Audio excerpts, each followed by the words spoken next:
Dodge City and in the territory on west, there's just one way to handle the killers and the spoilers, and that's with a U.S. Marshal and the smell of gun smoke.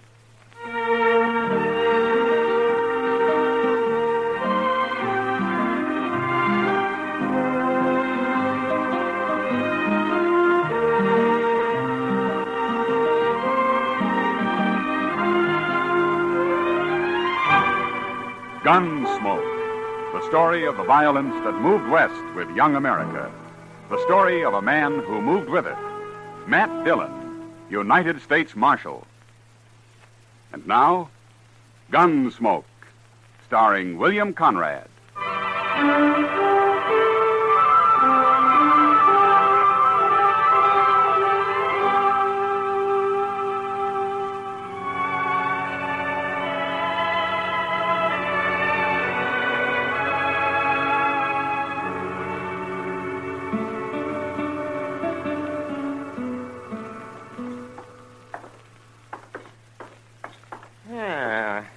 Nice day, Matt. The wind's gone down anyway. It sure was blowing last night. Where were you, Doc? Out at the Caldwell place. Mrs. Caldwell was expecting. Still? There was a false alarm last night. Oh, you ought to get some sleep while you can, Doc. Yes, I know. That's right where I'm headed. Doc Adams. Oh, hello, Roof. I've been looking for you, Doc. Matt, this is Roof Tucker, Sheely Tucker's son. Oh, hello, Roof. We ain't met before, Marshal. No. How's Sheely these days? He's just like ever. But it's Ma I come to get Doc for. Well, what's the matter, Roof? She swallowed a nail, Doc, and it's hurting her bad. Swallowed a nail, does she? How'd she do that? I told her not to, but she was fixing the chicken house anyway, and she had some nails in her mouth. Oh, you say it's hurting her? It's her stomach. She's got a terrible pain in her stomach. Oh, that's bad. I'll ride out with you right away, Roof. As soon as I get my tools, may have to operate. You know Pa, Doc. You know how he is. Oh, yes, I forgot about him. Sheely doesn't like doctors, does he? He hates them.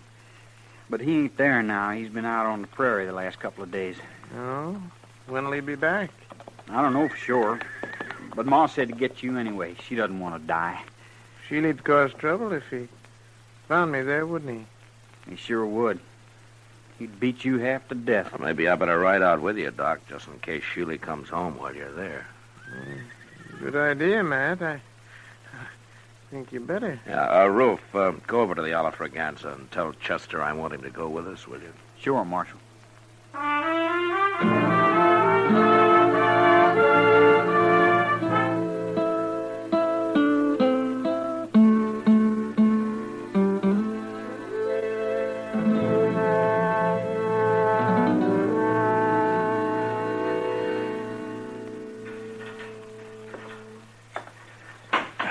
How is she, Mr. Dillon?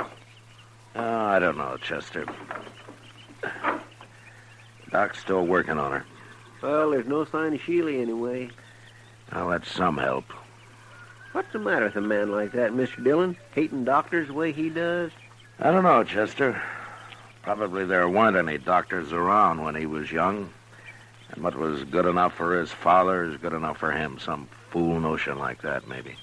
Sheely always was a mean old cuss, except for his horses.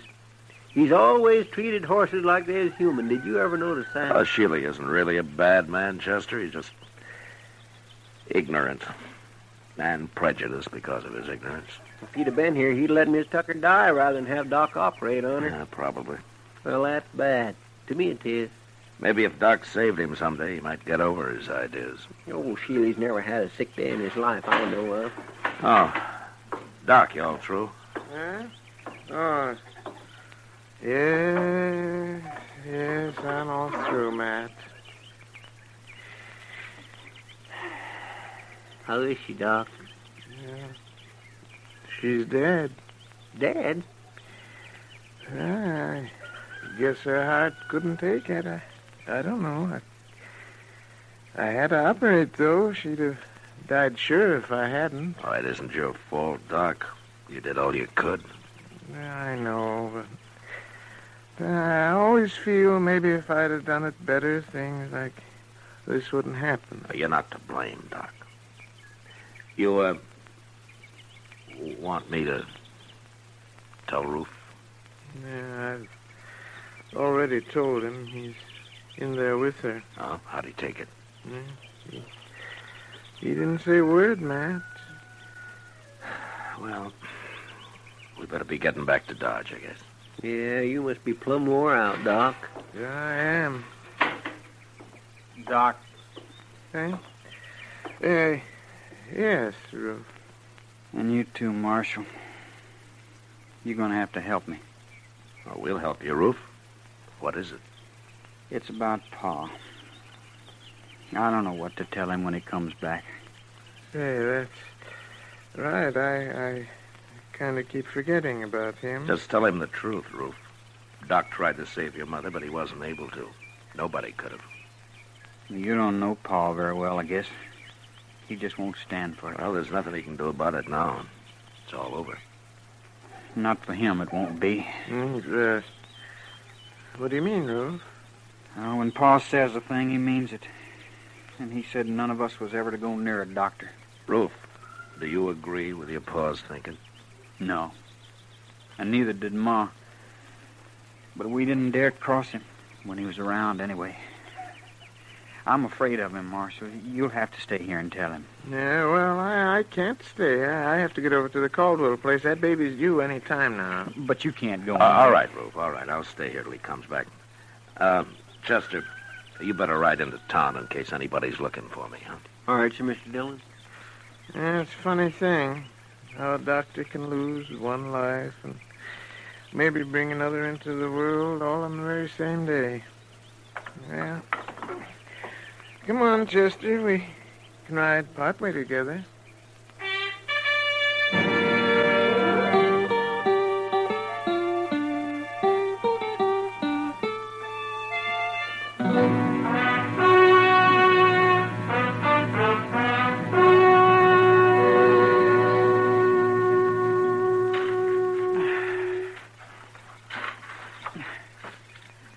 That ought to do it, Ruth.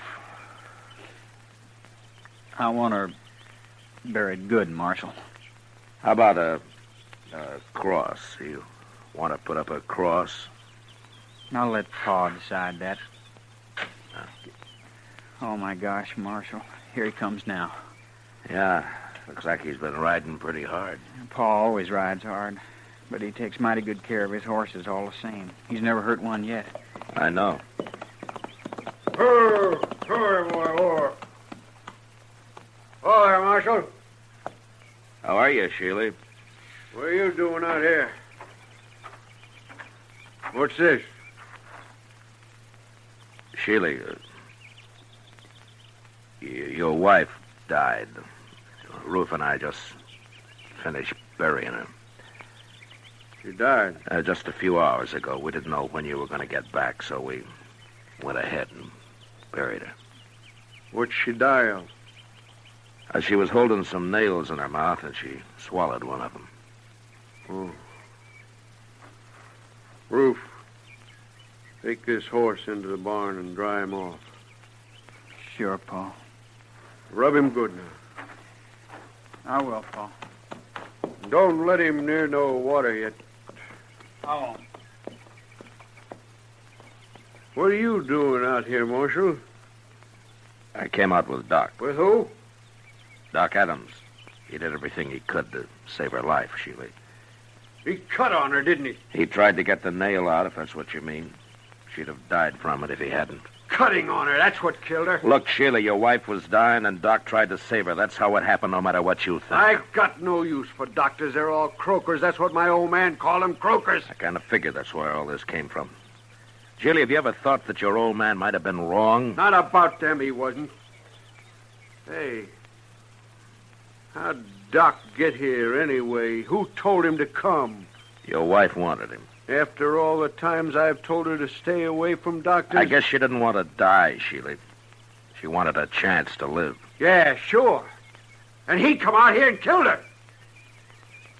Poor defenseless woman.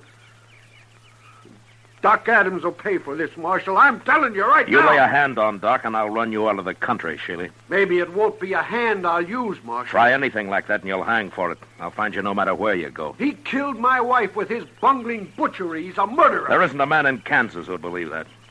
Doc's a pretty valuable citizen around here, Sheely. Not to me, he ain't.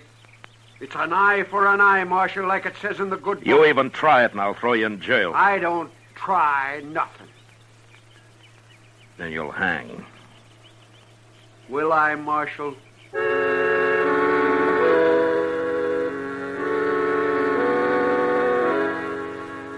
I left Sheely Tucker standing by his wife's grave, and I rode back to Dodge. There was no use trying to convince the man that doctors aren't bunglers and murderers. I figured he'd have to experience the truth himself somehow. And there wasn't much chance of that, the way things stood. But what really worried me was his threat to get Doc. Ordinarily, Sheely was peaceable enough, but there was no telling what he might do now.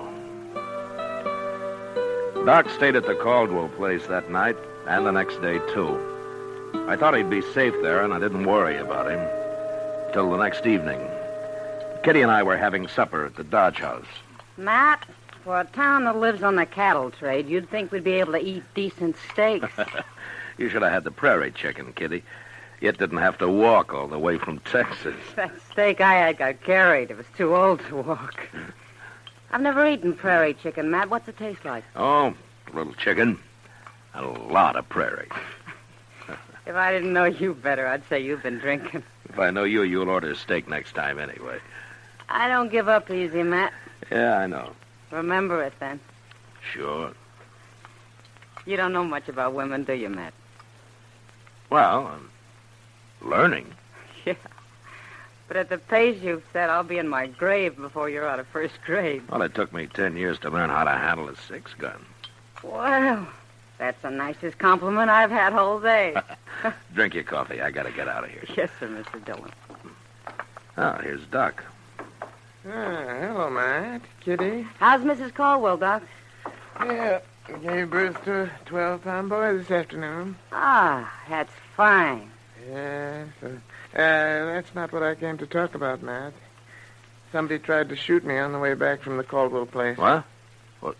Who was it, Doc? Yeah, I didn't see him, and since I didn't have a gun, I rode straight ahead. Fast. Where did this happen? Yeah, about a mile the other side of the grove. I should have come out and ridden back with you, Doc. You should have, huh? Well, then, you know something about this. Yeah. Sheely Tucker, huh? He came back after you and Chester had left, Doc. He made some threats. Yes, I might have known it. But I'm not going to be a target for Sheely every time I go on a call in the country. I'm going out and see him, Matt. We'll have this out face to face. I don't think you can change his mind, Doc, but I'll go with you. And if he admits shooting at you this afternoon, I'll bring him back to jail. Maybe I'll bring him back anyway. Well, I should hope so. People around here'd be in an awful fix without Doc. Well, then there's me too, Kitty. Oh, sure, Doc. I was thinking of you. We'll ride out in the morning, Doc. Yeah, good.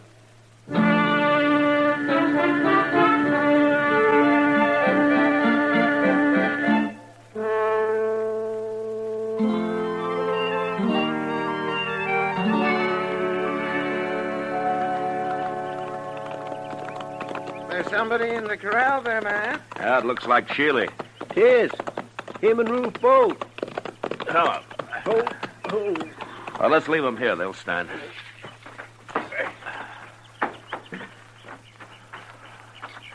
They got a horse tied down in there, Mr. Dillon. He's down, Chester, but he isn't tied. No, by golly, he ain't. Oh, say, look at that. Yeah, broke his leg. Now, that's too bad. Well, here we are. Doc, I'll go first in case Sheely gets excited. Oh, all right, man. Yeah. Go ahead, I'll close it.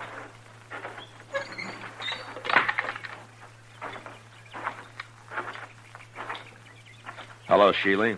Ruth. Hello. You bring that croaker out here to kill my horse for me, Marshal? Now, Sheely... Wait a minute, Doc. I'm sorry about your horse, Sheely. What happened? That bay's the finest animal I ever owned. I was just topping him off when he fell and busted his leg. Oh, blame it. That's too bad. It sure is. Ruth, go on up to the house and fetch me my rifle. Okay, Pa. Terrible thing to lose a horse like this. Sheila, if you like, I'll do the shooting. Oh, thanks. I'll kill him myself. It's my job. You know, it's a funny thing. We always shoot a horse if it breaks a leg, but we wouldn't think of shooting a man when he does. You croakers got other ways of getting rid of people. Yeah, I'll overlook that, Sheila, but I'll tell you something. I don't want to hear nothing from you. Well, you like that horse, don't you? Of course I do. Well, then, don't shoot him. What? Well, look, Sheila, that horse is done for anyway, so it won't hurt to let me try to fix his leg the same way I would a man. It just might work. You mean put a cast on him? I do. I never heard of putting a cast on a horse, Doc. Yeah, neither have I. It's crazy. I don't like it. It's up to you, Sheila. Well, I wouldn't have let you near my wife if I'd been here. Why should I let you fool with my horse? All right. All right, Sheila. Shoot your horse. Then I'm taking you back to Dodge. What for? You're going to jail for trying to kill Doc yesterday. At least that's what Doc told me. Yeah, now, Matt, I didn't exactly Shut up, say... Doc. I ain't going to jail. I can't. Yes, you are. Unless maybe Doc changes his mind about charging you with attempted murder. Then I couldn't put you in jail. Oh? Yeah, no. No, yeah, he couldn't then. You know, Sheila, I might get so busy working on this horse, I'd plain forget about everything else. I might even save the animal to boot. Well, make up your mind, Sheila. I gotta get back to Dodge. Well, all right. But you better make it work, Doc.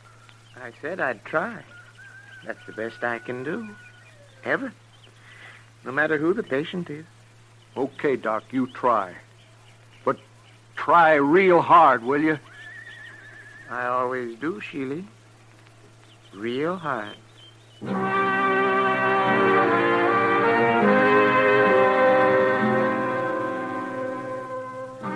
Chester and Ruth made a fast trip into Dodge for plaster of Paris and some muslin to go under it. And when they got back, Doc went to work. An hour later, he had a heavy cast on the horse's leg. And after giving Sheila some final instructions, he was finished. He promised to come back in a couple of weeks and put a lighter cast on, and then we left. Sheila didn't say much, but I knew if anything went wrong with that horse, he'd be after Doc again. However, 6 weeks went by before anything happened. Doc and I were hiding out in his office with a game of chess we'd started a few days earlier. Yeah, doggone rook, if you're sitting there, Matt. If I move my bishop, you'll be right in on that queen. That's the only move you got, Doc. All right. There you are, Matt. See what you can do with it. A couple more of those and I'll get that queen. Doc. Well, hello, Sheila. Doc, I've been looking everywhere for you, blast you. Why'd you put a sign on your door saying you were out? How come you're wearing a gun, Sheila? Man, it'd be a fool not to wear a gun in this town, Marshal. You'd be a worse fool to try to use it. Don't rile me. I'm in a bad enough temper already. What's wrong, Sheila? How's your horse? My horse is tied up right outside, Doc.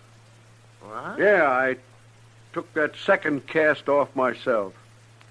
Then I rode him in here. Of course, I took it easy with him, Doc, real easy. And he ain't even limping. Well, what do you know? By heaven, it works. Oh, that's fine, but what are you so heated up about, Sheila? Well, you'd be heated up too, Marshal. If you'd been carrying a rotten tooth in your jaw as long as I have. You mean you're looking for a doctor, Sheila? I'm man enough to admit it, Marshal. Well, now, Sheila. You just sit down right over there, and I'll see what I can do. Okay, Doc. Hey, this is the one right here. Try to get it out, will you? I'll try, Sheila. That's the best I can ever do. Ever. That's good enough for me, Doc.